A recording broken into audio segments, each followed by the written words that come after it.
Tomato మొక్కలకి ఎంత సదుపాయం చేస్తే అంత ఫలితాన్ని ఇస్తాయండి. ఈ మొక్కలన్నింటికీ ఈరోజు నేను నాకు తోచిన విధంగా చిన్న పందిరైతే ఏర్పాటు చేశానండి. మిద్దె తోటదారుల ఆలోచన ప్రకారంగా తక్కువ ఖర్చుతో ఎక్కువ దిగుబడండి.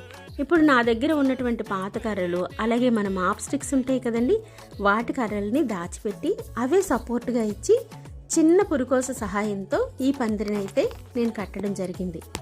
టొమాటో పువ్వుల నుంచి పొలైన్ రిలీజ్ అవుతుంది కాబట్టి వాటంతటవే పాలినేట్ అవుతాయండి. మనం ప్రత్యేకించి పాలినేషన్ చేయాల్సినటువంటి అవసరం లేదండి. ఈ మొక్కలు చాలా సెన్సిటివ్ అవ్వడం వల్ల వేగం చీడపీడలను అయితే ఆశిస్తాయండి. సో అటువంటి చీడపీడలు రాకుండా కాపాడుకోవడం కోసం అప్పుడప్పుడు మనం పొయ్యి బూడిదనైతే ఈ విధంగా ఇస్తూ ఉండాలండి. మొదట్లో ఒక గుప్పిడి పొయ్యి బూడిదంటే వేసామంటే మొక్కకి బలం చేకూరుతుంది, అలాగే మట్టి తాలూకా వాల్యూస్ పెరుగుతాయి, చీడపీడల బారి నుంచి కూడా రక్షించిన వాళ్ళం అవుతాం.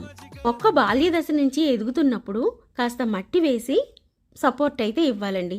ఈ మొక్కలు చాలా సెన్సిటివ్ అండి. ఎంత జాగ్రత్తగా చూసుకుంటామో అంత చక్కటి ఈల్డ్ని అయితే మనకి ఇవి అందిస్తాయి.